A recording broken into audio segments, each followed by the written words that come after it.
Your money is not charity. It's an investment in the global security and democracy.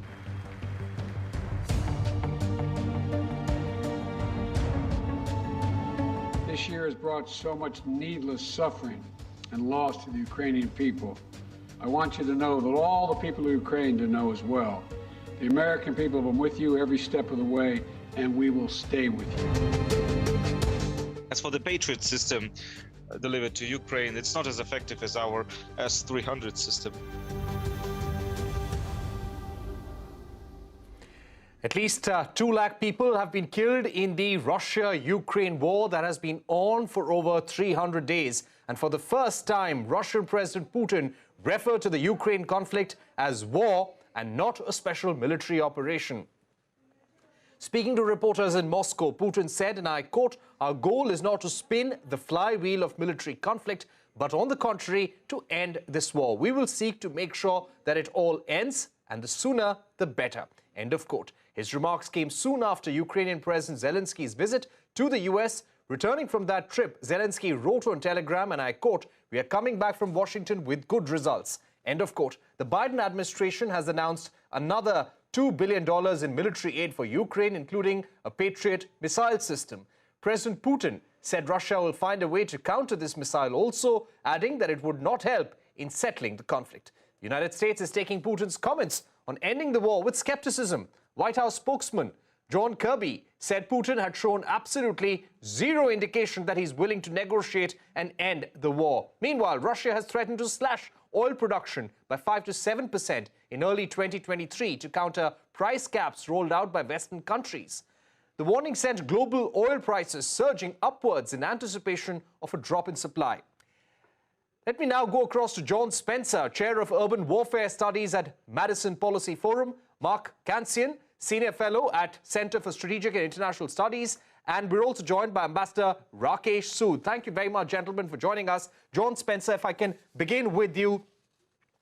The US clearing the Patriot air defense system for Ukraine at this juncture in the war, how will it really help Ukraine against the Russian missile attack?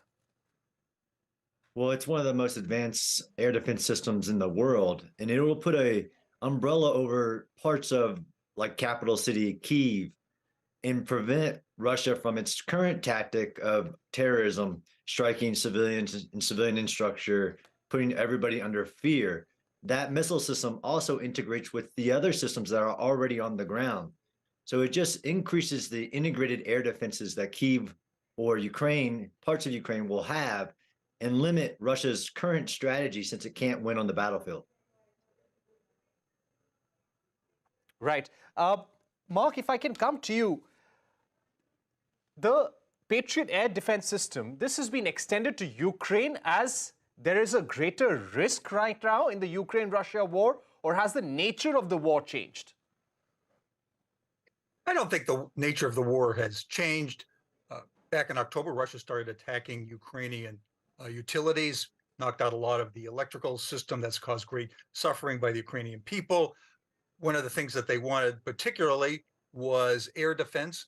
Problem is the NATO and the United States don't have a lot of ground-based air defense left. Most of that was eliminated after the Cold War. Patriot is one of the systems the United States does have in abundance or relatively large numbers. It became a focus for a lot of attention. So the United States finally agreed to send the system, although it will take many months to be ready because of the training and maintenance requirements. So you're saying that it'll be months before they actually are able to use this air defense system. Let me now go across to Ambassador Rakesh Sood. Ambassador Sood, the Democrats are going to come under greater scrutiny when it comes to giving additional military aid to Ukraine. When the Republicans take over the House in January, do you think things will get tougher? I think so, because as we know, that was one of the reasons why the 1.7 trillion package deal had to be passed by the present House before the leadership shifts in January. As you know, the incoming speaker has already announced that there is no blank check for Ukraine. And I think one of the reasons for President Zelensky's visit to Washington at this point was to ensure that he can keep getting US financial support, also military support in terms of supply of weapons. However, as was already said, it will take a few months before the Patriot missiles, missile defense systems, are actually operational in Ukraine, because first they have to be moved to Germany. Then the Ukrainians will be trained on these systems, and then the systems will have to be moved into and deployed in Ukraine. So all that process is going to take a couple of months. I'd like to get in Bohdan Nahaylo, the chief editor of the Kyiv Post, who is also with us on the program. Bohdan, we believe that there was a list of equipment that President Zelensky had gone to the United States with. It also included battle tanks, fighter jets, long-range precision missiles. How happy or how satisfied is the Ukrainian military with what they have got so far? Because the Ukrainian president also told the Congress that this is not charity. Look, I think it's very important to present this properly. I mean, Zelensky didn't go You're with on a mute, vacuum cleaner to get as much as he could and to beg and to ensure that more weapons are coming. Remember, he's also asking for weapons from major European allies, not just the US. This is a concerted effort to support Ukraine. I think he came away in a very good mood. Look, the reception he got in Congress from Biden himself, his own successful speech, which went down very well. He was compared to Churchill, for example. I think this is as good as Zelensky could have expected, even better. Certainly in Ukraine, it's been highlighted as, you know, the best Christmas, New Year's gift that could have come. This unambiguous expression of US and Euro-Atlantic support for Ukraine as it begins a new year. Let's remember 300 plus days of war, right? Almost 11 months. Who would have given Ukraine much of a chance in the first days? And yes, it's not only held its own, it's fighting back, and now it has the very strong shoulders of its democratic allies in the West, unlike those who sit on the fences and preach and teach us how to make peace at Ukraine's expense. Right. Mark, if I can come back to you, there has also been a bit of divided opinion within the United States about giving additional equipment, such as fighter jets, battle tanks, long-range precision missiles. Do you think it's important for the United States to extend some more lethal weaponry to Ukraine at this point so that it can gain a strong advantage, maybe stop Putin from advancing this war and come to the negotiating table? Well, the most important thing is that the United States continue its level of military aid, in fact, aid across the board, to Ukraine. President Biden pledged to do that. Congress has just passed this package, this $1.7 billion package, which includes $45 billion for Ukraine. So this aid across the board, ammunition, weapons, munitions. Let me go back to John. And John, if you could take that question about whether US should be supplying more lethal weaponry to Ukraine at this juncture, what are the risks there? So I absolutely do think that the US should be providing some of those lethal requirements that Ukraine needs to achieve their goal and end this war faster. I think everybody wants this war to end sooner. Unfortunately, Putin's not going to change his maximalist goal of taking all of Ukraine, and doubtful he'd stop at Ukraine. But the Ukrainians, like the Patriot, is a defensive system. They're asking for tanks, ATACMS, planes. And the more the U.S. makes a political decision, right now we've fixed the financial and the alliance resolve question. But the U.S. and others still need to make the hard decisions on helping Ukraine with those offensive weapons that it needs to retake its sovereign territory. Absolutely, they need to do that. But their political risk and concerns about escalating or spillover of the war into either a fight with NATO or other countries. But that, I think, is not the right path to end this war. I mean, Putin has broken the UN Charter. He's broken the Geneva Conventions. The world has to help Ukraine end this war faster. Right. Ambassador Rakesh, Sood, what is the real danger here? If the US does extend these high-grade equipment like battle tanks, fighter jets, long-range precision missiles, is there a strong fear of NATO, of the United States getting directly involved in the Ukraine-Russia war? Right now, they are supporting Ukraine very directly, but they're not there on the war front.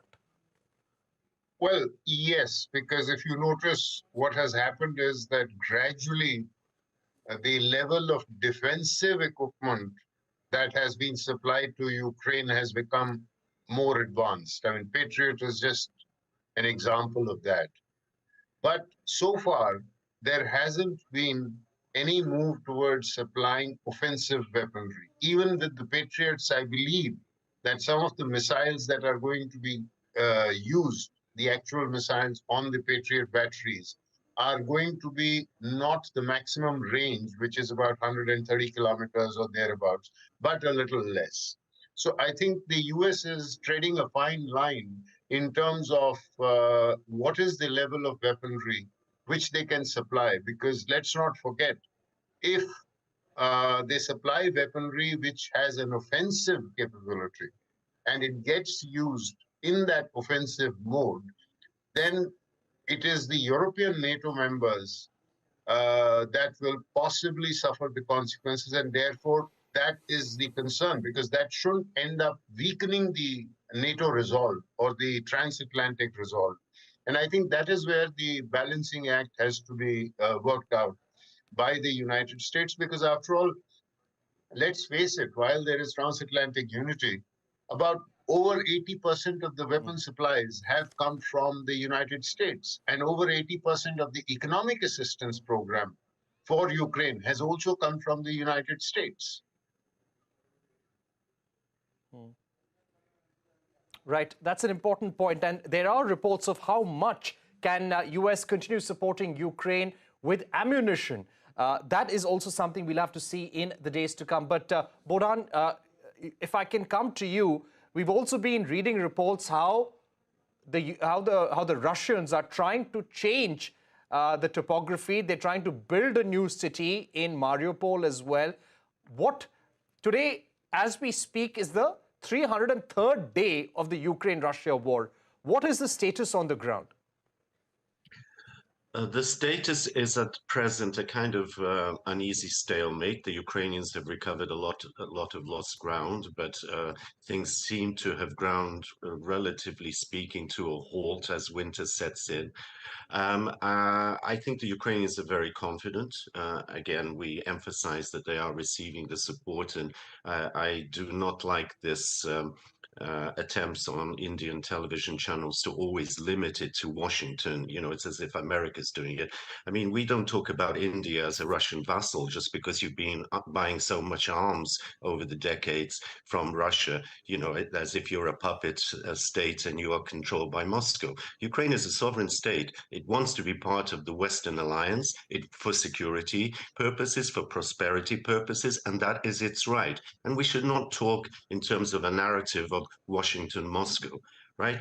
And also, the other thing that you're not mentioning is the close military cooperation intensifying day by day with Iran, which is, you know, a major dangerous state in the Middle East, and now is clearly siding with Moscow. Moscow is taking its arms from where? From North Korea and from Iran.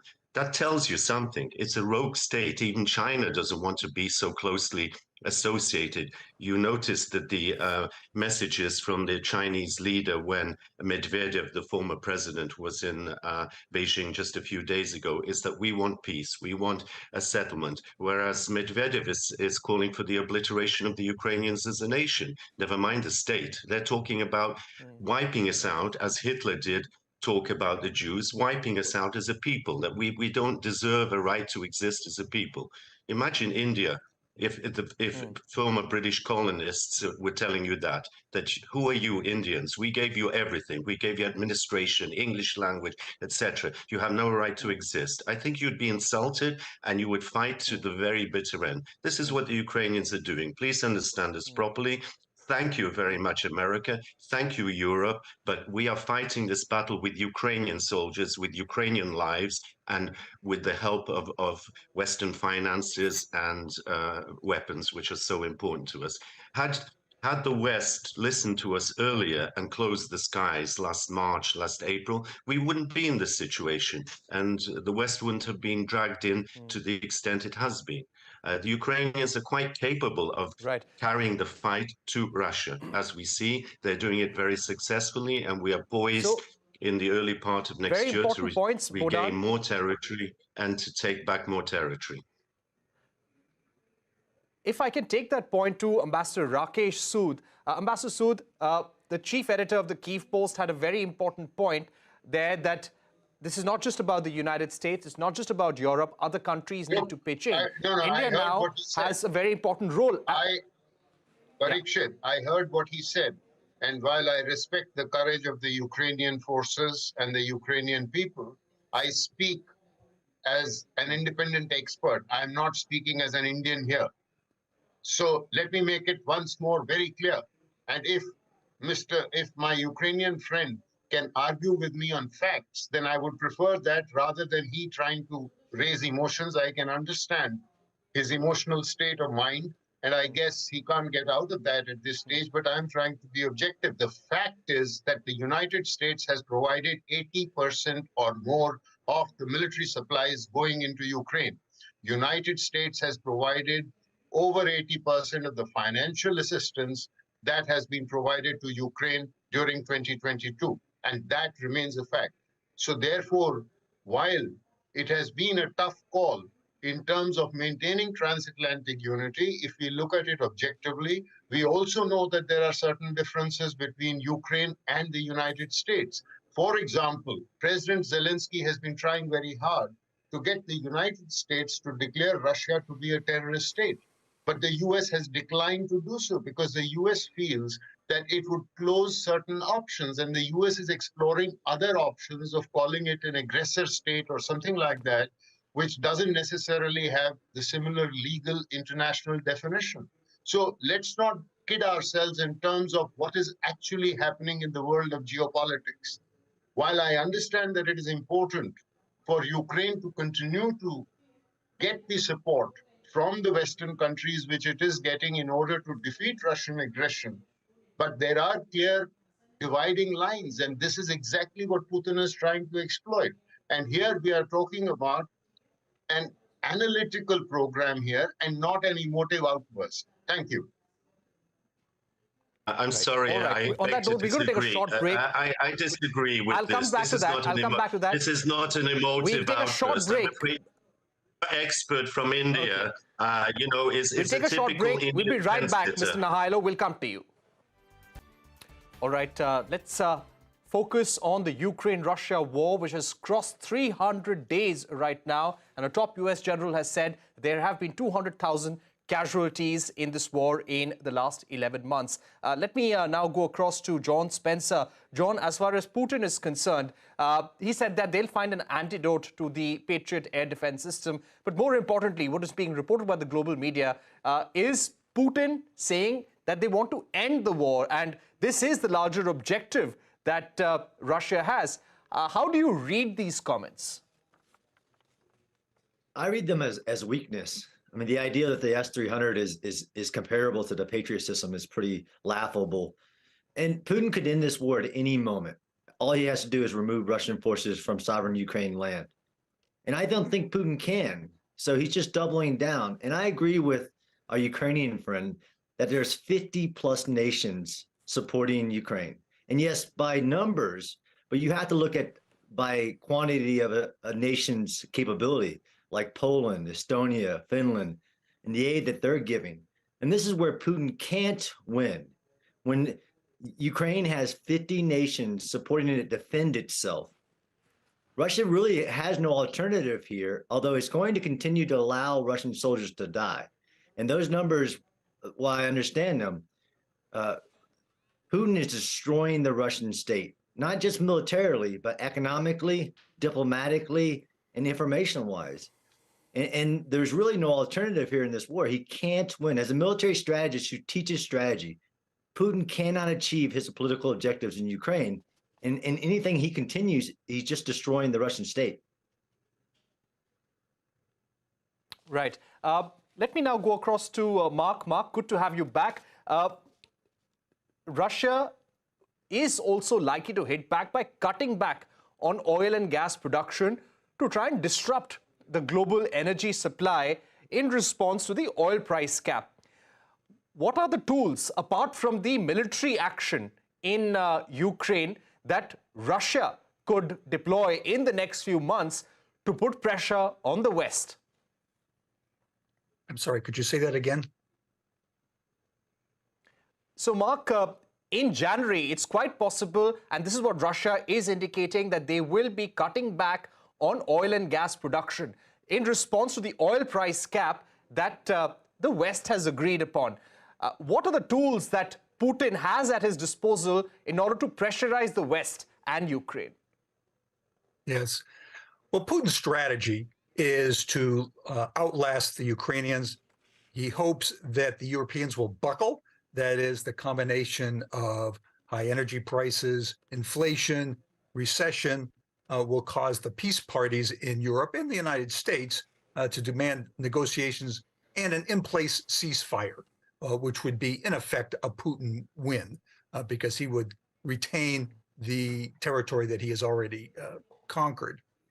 He has several tools at his disposal. Of course, oil and gas is the main tool, and he's been using that aggressively, squeezing supplies, increasing costs on the Europeans, and pushing them into an inflationary environment. The Europeans, though, have responded. They have large reserves of energy that will probably get them through the winter. People worry about maybe next winter, but that's a long way off. Lots can happen there. Putin has been trying to use diplomacy, of course, with neutral countries and trying to break sanctions that way. That's had a little success. He's also been trying to get weapons and support from other countries, and of course from Iran, North Korea have been the most visible in that respect. All right. Unfortunately, we've run out of time, but Bohdan, Nahaylo, Mark Cancian, John Spencer, Rakesh, Sood, thank you very much for being with us here on Global Eye.